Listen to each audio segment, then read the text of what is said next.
Estamos de volta com mais um programa Papo com Carol, que estamos na nossa segunda temporada, ainda mais ousada. E você sabe que o nosso espaço te convida a conhecer diversas histórias, aprendizados e depoimentos, sempre sem preconceitos e construindo pontes. E o nosso convidado de hoje é um grande amigo, primeiro prefeito reeleito da história de Aguaí, Alexandre Araújo, o Nê. Nê, muito obrigado por ter aceito o nosso convite aqui de novo, que você já esteve com a gente na primeira temporada.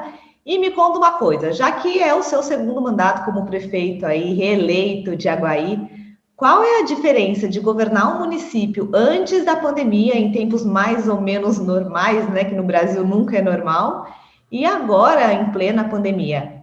Obrigada, viu, Nê? Carol, eu que agradeço o convite novamente.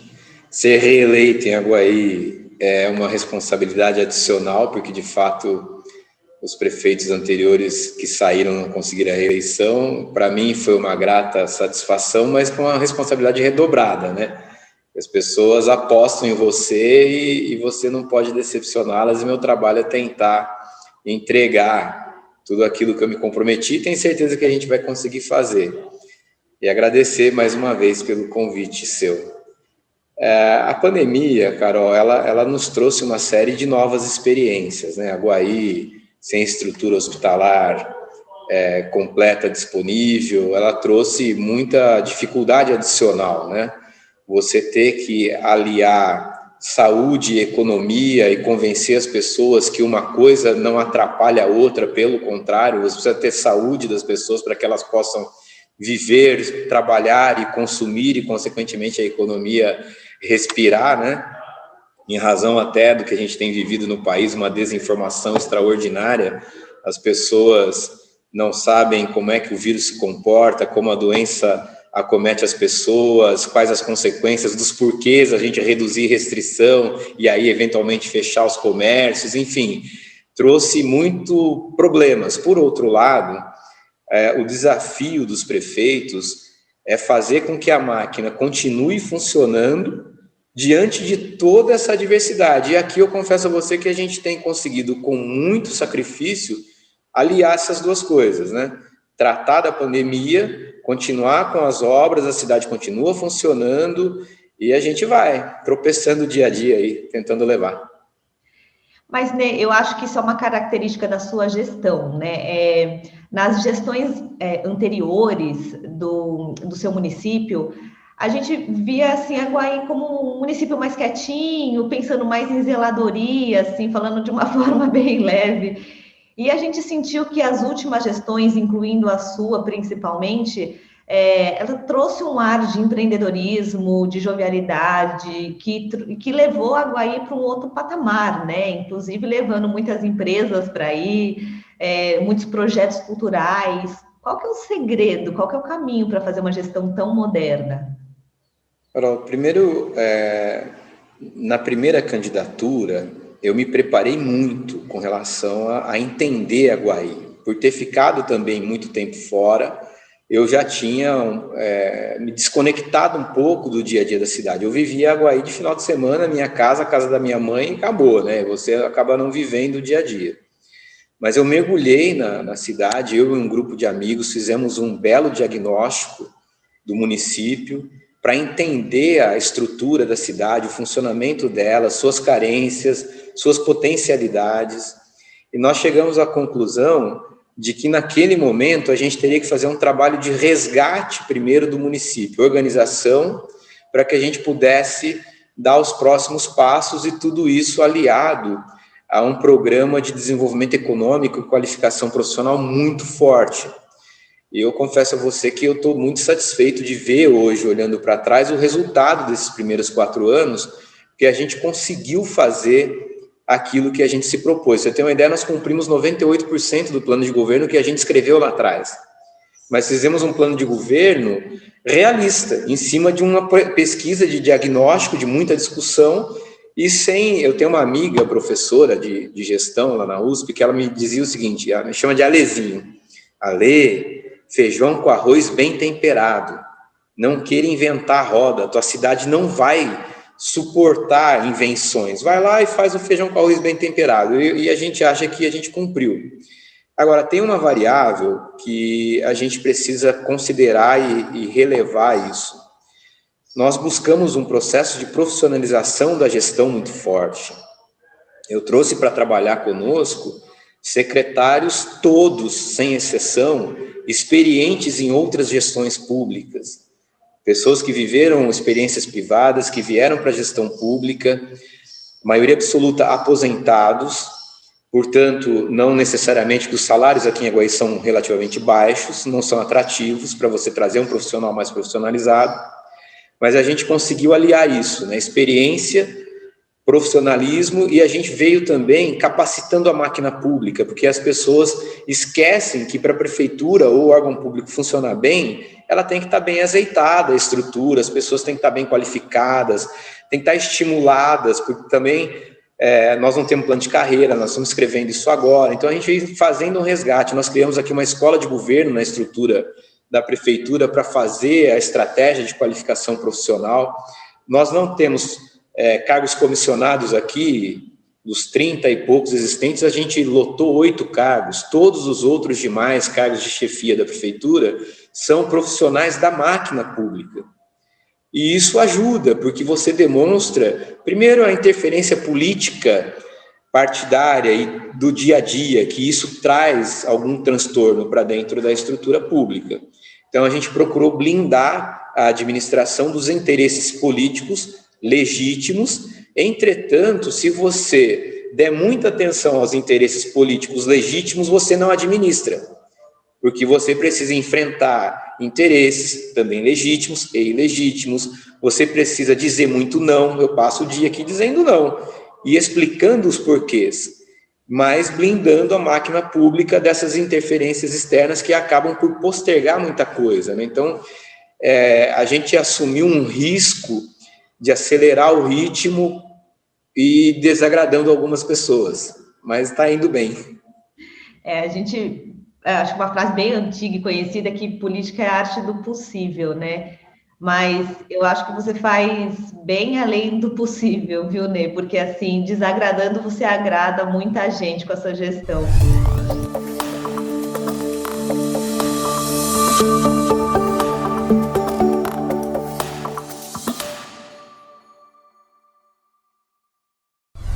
Self-service com grande variedade de pratos e carnes e sobremesa de cortesia, o Panela Velha é o restaurante ideal. Para você que quer comer bem, não tem nada igual. Tudo isso em um espaço amplo e arejado. O restaurante Panela Velha está localizado na rua Floriano Peixoto, 84, no centro em São João da Boa Vista. Consulte nosso prato do dia através do telefone 19 3622 2772 ou pelo WhatsApp 19 998 13 1390. Panela Velha, a sua melhor opção. O Instituto de Diagnóstico em Otorrinolaringologia é uma clínica planejada para proporcionar conforto e a melhor experiência para você e sua família. Contamos com uma excelente equipe de profissionais preparados para receber os pacientes da melhor forma possível. Oferecemos inúmeras especialidades para te atender. Problemas relacionados a ouvido, nariz e garganta, tonturas, zumbidos, exames otorrinolaringológicos em geral, cirurgias plásticas da face, preenchimentos faciais, botox e muito mais. O endereço do IDO é Rua Conselheiro Antônio Prado, 531, no bairro Vila Conrado, em São João da Boa Vista. Médico responsável, Dr. Douglas Moretti.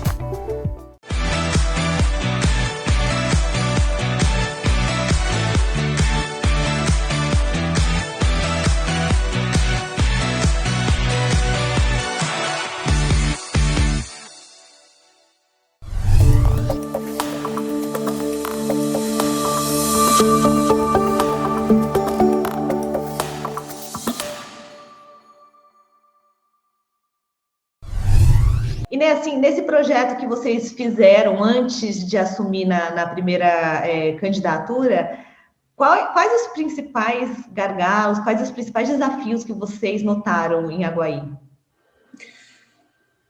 Bom, primeiro a questão da saúde, né? Nós encontramos aqui uma estrutura de saúde pública completamente destruída. É triste dizer, com essa expressão, mas foi assim que a gente encontrou. Hoje nós estamos vivendo algumas dificuldades, até em razão da pandemia, médicos que vão buscar melhores remunerações em plantões, enfim, você tem problemas pontuais, mas nós tínhamos um problema estrutural muito grande. A gente levava paciente em 2017 para 157 destinos diferentes, além de São João da Boa Vista e Mogi Guaçu, que são as nossas referências de saúde pública. Então, o esforço de organização da área de saúde demandou muito tempo, muito dinheiro e ainda demanda muito tempo em dinheiro. Mas a gente tem um planejamento estratégico para a área, não só para essa área, mas para a prefeitura toda, e a gente tem conseguido cumprir. Eu acho que esse foi o maior desafio nosso. Hoje a gente está com muitos desafios ainda, mas super tranquilos com relação à realização das nossas ações. Mas a gente encontrou também uma máquina pública desorganizada, uma cidade com autoestima muito baixa, então aqui a gente não encontrava sequer otimismo nas pessoas. Quando você conversava com a sociedade, a gente foi buscando a sociedade para entender também o comportamento dela em relação ao município, e a gente via muita gente sem expectativa nenhuma. Eu estou em Aguaí, a sensação que dava é que estou em Aguaí de passagem, amanhã eu vou embora. E isso me incomodava muito, não só a mim, mas para o nosso grupo, né? E a gente foi conversando com a cidade, resgatando a questão de autoestima, e para isso o valor do pertencimento foi muito importante. A gente fez um trabalho e fazemos ainda, principalmente na rede pública de educação, noções de pertencimento, de amor à terra onde você está vivendo ou escolheu para viver. Isso é importante para você poder trazer as pessoas num movimento positivo, constante, evolutivo, e a gente tem dado uns passos interessantes nesse sentido.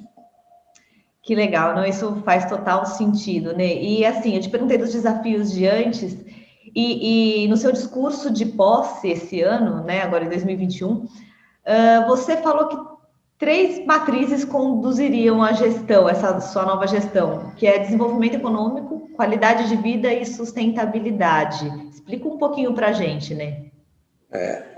Quando nós começamos a fazer a nossa avaliação de como é que estava o primeiro mandato, né? A gente focou muito em aspectos estruturais da cidade, como é que a gente organiza a cidade para ela viver como cidade, porque a gente entendia que não era assim o funcionamento dela. Nessa avaliação final, nós chegamos à conclusão que era possível avançarmos um pouco até nessa questão conceitual. O que nós queremos de cidade agora? E a gente mudou essa estrutura de plano de governo. A gente saiu de construção de projetos pontuais para projetos matriciais sustentados nesses 3 pilares, né? Sustentabilidade, qualidade de vida e desenvolvimento econômico. Desenvolvimento econômico, a gente está falando, não é só atração de empresa, como é que a gente melhora o ambiente de negócios na cidade, como é que a gente aumenta a renda média do trabalhador aguaiano, como é que a gente melhora a qualificação das pessoas que aqui estão para poder buscar a oportunidade de emprego no mercado de trabalho, que hoje aqui tem avançado muito rapidamente. Na questão da sustentabilidade, nós estamos trabalhando com 100-100, que a gente fala, que é 100% de coleta, 100% de tratamento de esgoto, que isso é um avanço extraordinário, poucas cidades no Brasil têm isso. Nós estamos fazendo hoje já o desenvolvimento e vamos partir para a implantação de geração de energia limpa para consumo interno do município. Esse trabalho está bem avançado em parceria com o governo de São Paulo. Nós estamos falando de novo aterro sanitário, coleta seletiva, tratamento do lixo. Nós estamos falando de recuperação de manancial, de reserva de água. Na qualidade de vida, nós estamos fazendo um trabalho, Carol, que vai se iniciar agora este ano, até através de um financiamento que nós fomos buscar, de requalificação urbana. Como é que as pessoas vivem em Aguaí e têm no seu momento de lazer algumas atividades adicionais, porque Aguaí ela não foi dotada de praça, ela não teve um planejamento urbano adequado, o plano diretor nunca pensou no desenvolvimento da cidade. A gente está revendo o plano diretor para que a pessoa que vive aqui, no seu pequeno intervalo de descanso, possa ir a uma praça bem equipada, levar o seu filho para um playground. parece coisa de outro mundo, mas todo mundo tem, aqui não. Porque nunca as pessoas deram esse olhar. É lógico que eu não estou falando só disso, né? Nós estamos falando, quando a gente fala na qualidade de vida, mas passa por isso também, né? Do ambiente urbano adequado, com mobiliário urbano adequado para que as pessoas possam usufruir, né, dos espaços públicos. A gente está fazendo a revitalização do nosso parque urbano, nós estamos falando de troca das lâmpadas da cidade para também melhorar a questão de iluminação pública. Tem uma série de projetos e todos eles pensados de forma matricialmente. Na saúde a mesma coisa, educação, desenvolvimento social, esporte, cultura. A cultura perpassa todas as ações das nossas secretarias. Nós estamos pensando em projetos já de pós-ocupação da reformulação urbana da cidade. A gente está ousando bastante, Carol, eu diria. E tudo isso no município com quantos mil habitantes que está agora? Segundo o IBGE, 35.608, mas eu falo 40, que é mais charmoso. A gente sempre arredonda, né? Caramba, né? Ó, de verdade, o que você fala é inspirador, assim, porque a gente sabe que um dos grandes pontos na gestão pública é que pouca gente entra capacitada para assumir, principalmente nas prefeituras, os vereadores também. Eu converso bastante com o Luiz Felipe Dávila, inclusive ele deu uma entrevista aqui para a gente, e ele tem o Centro de Liderança Pública, que é escola para político mesmo, né? Porque precisa... E tudo isso que você falou, esse resumo que você falou, já daria uma aula, assim, grande, porque é realmente o que a gente raramente vê, parece que são detalhes, mas isso é o que muda completamente a cara de uma cidade, a qualidade de vida, a vontade do jovem continuar naquele município, trabalhar naquele município e não ficar um município só de crianças e idosos, né? Então, você realmente fez um resumo que viraria uma grande aula.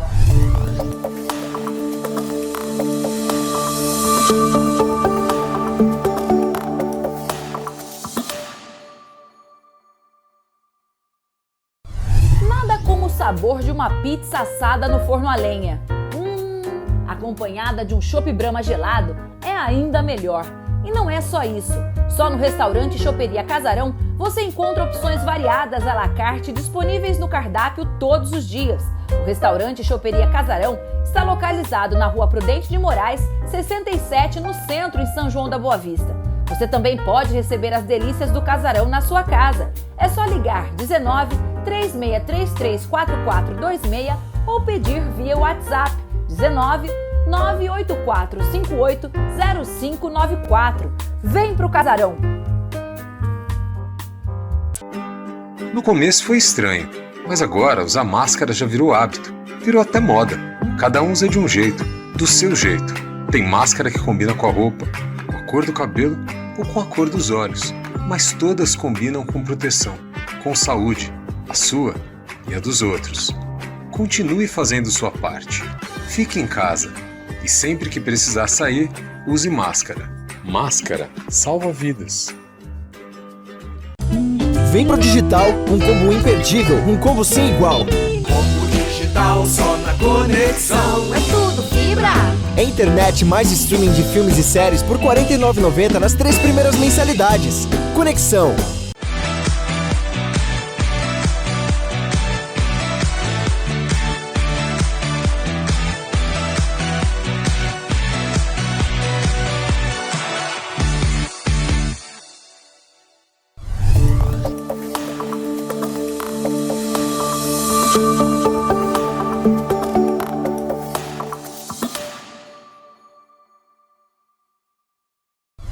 Sempre antes das nossas entrevistas, eu coloco no meu story a caixinha de pergunta para os seguidores fazerem perguntas para vocês. E a que mais surgiu, dessa vez eu selecionei uma que foi a que mais surgiu, foi o tal do sonho do Porto Seco. Para quem não conhece, o Porto Seco é uma espécie de depósito alfandegário.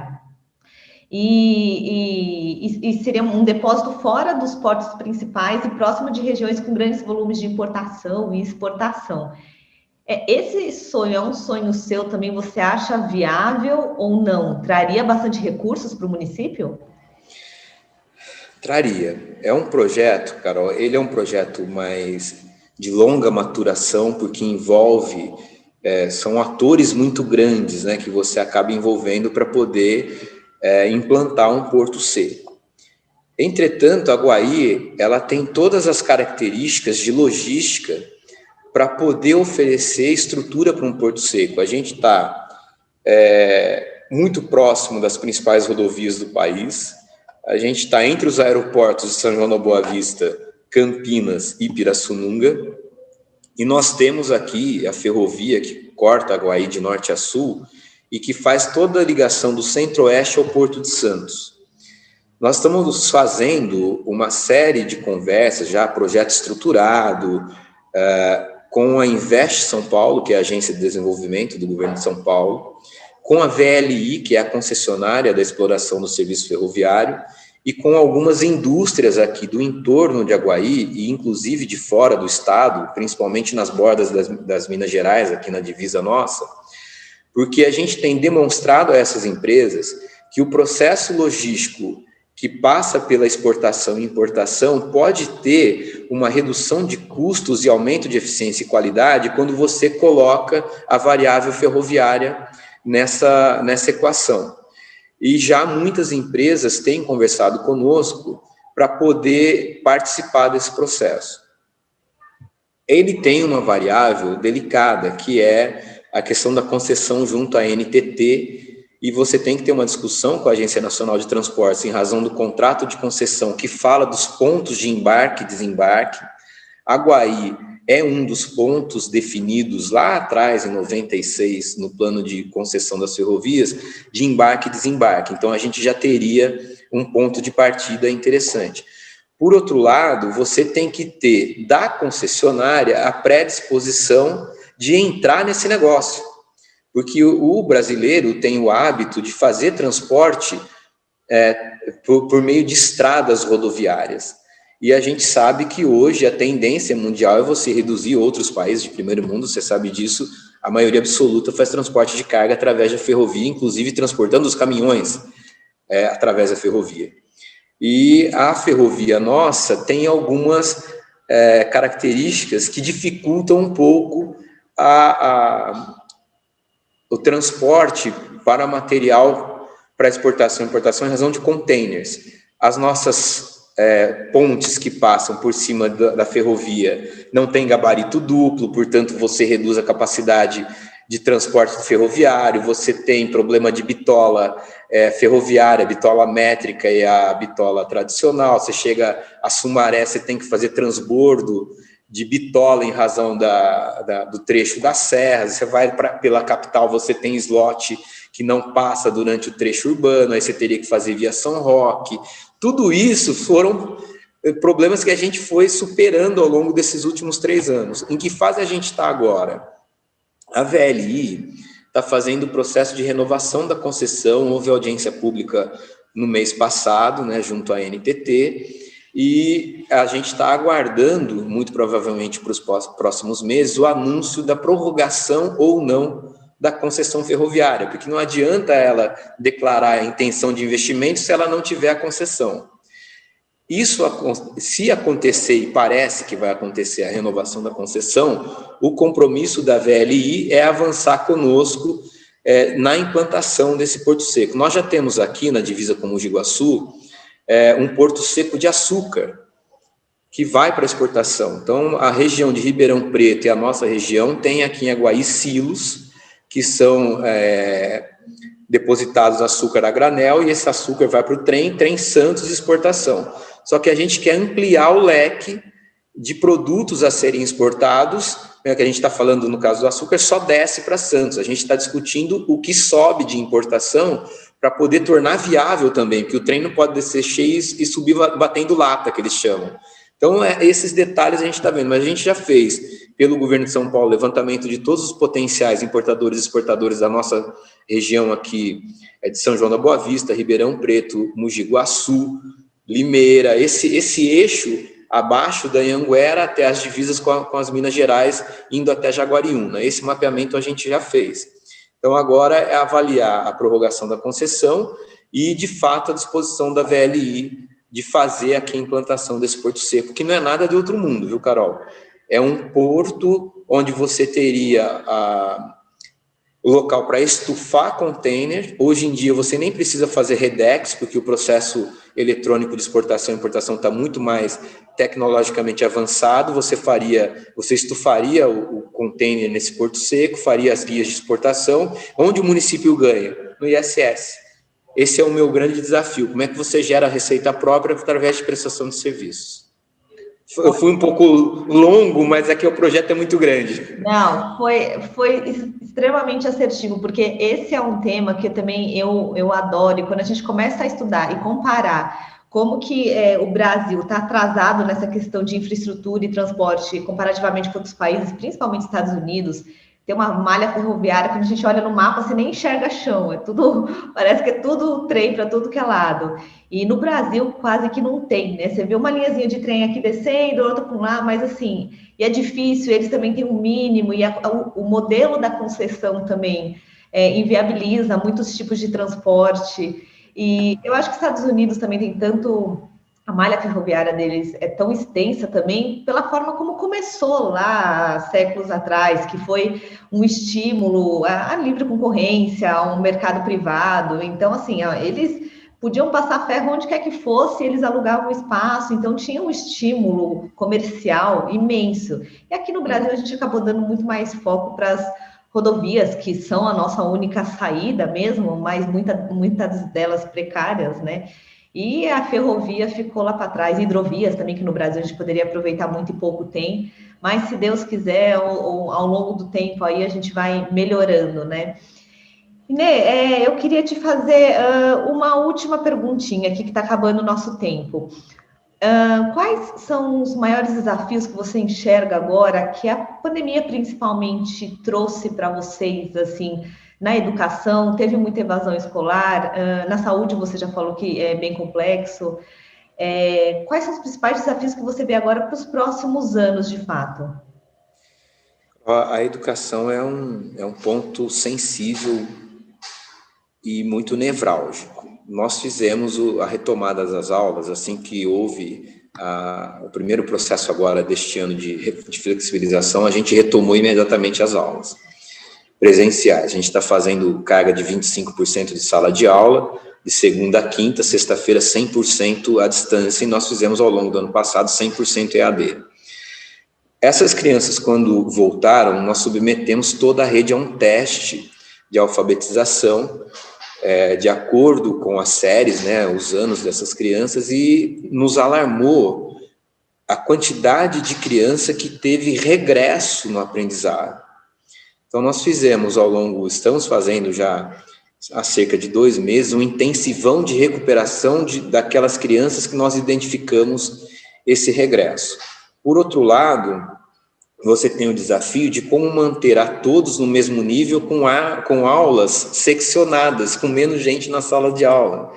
Então, tá muito complicado.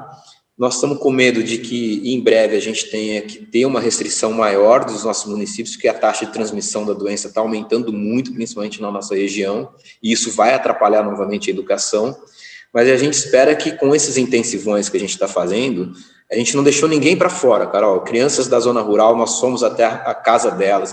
A gente levou material para quem não tinha condições tecnológicas de assistir a aula. Enfim, foi uma operação de guerra pela nossa Secretaria de Educação. Mas a gente está muito preocupado com a continuidade disso.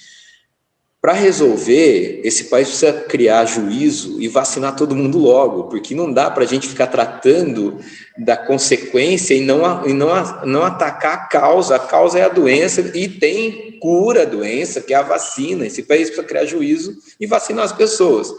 E eu não acredito, Carol, no novo normal. Essa história que a gente ouviu no ano passado, vai ter um novo normal, vai ter nada, as pessoas não têm empatia. Não, nós estamos vendo as mortes acontecerem de baseada e ninguém se sensibiliza com isso, está todo mundo preocupado só com si, não com a sociedade como um todo. Então, eu me entristeço de ver o que está acontecendo do ponto de vista da falta de empatia, falta de sensibilidade de nós conosco mesmos e com nossos próximos. E, por outro lado, eu acho que nós vamos ter alguns desafios de retomada, mas que nós vamos voltar para um normal como vivíamos antes. E tenho dúvidas se a gente vai refletir sobre o que passamos, como passamos, por que passamos por tudo isso. É um país no mundo que está mais sofrendo e não vejo disposição, principalmente das nossas lideranças políticas, de fazerem essa reflexão, de provocar a sociedade para olhar para o próprio umbigo e falar o que a gente quer ser. Eu confesso a você que estou bastante preocupado e triste com as perspectivas que a gente tem de futuro, embora eu seja um otimista, mas eu estou muito preocupado porque vai ser muito difícil você fazer um processo de união para que o Brasil possa sair muito mais forte dessa pandemia do que entrou.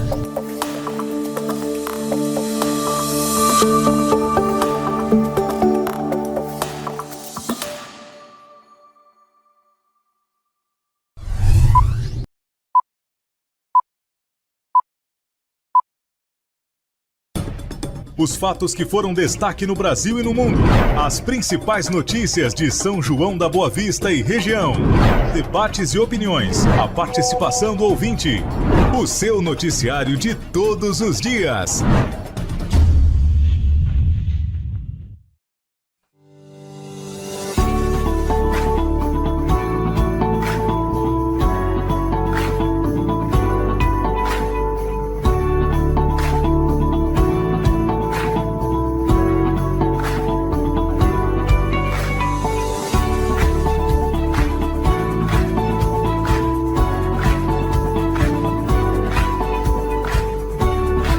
O Instituto de Diagnóstico em Otorrinolaringologia é uma clínica planejada para proporcionar conforto e a melhor experiência para você e sua família.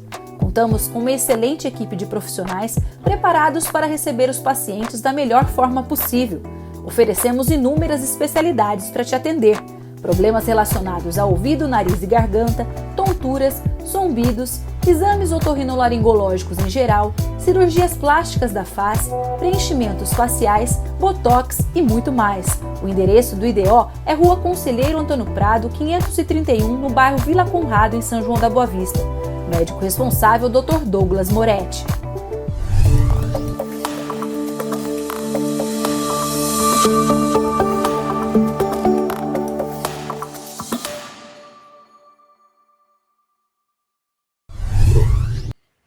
Isso é um ponto alarmante que você comentou e eu concordo com você, né? Eu também não acho que vai ter essa reflexão. Eu acho que vai se limitar ao que a gente tem hoje. Muita gente que pode ser oposição ou pode ser simplesmente uma pessoa que tem o mínimo de empatia, vê o que está acontecendo, sabe que está errado, mais ou menos vai ficar por aí. Eu também não sei se vai muito além disso. E se o nosso senso de responsabilidade com o outro, de amor ao próximo, eu não sei se vai aumentar muito, mais por conta da pandemia. O que eu senti é que durante a pandemia, quem já tinha esse senso aumentou ainda mais, a solidariedade aumentou demais, as pessoas se uniram muito, mas quem não tinha, e o governo federal principalmente, que não estimulou os devidos cuidados, continuaram da mesma forma e provavelmente vão continuar da mesma forma e talvez até mais extremistas, né, Nê?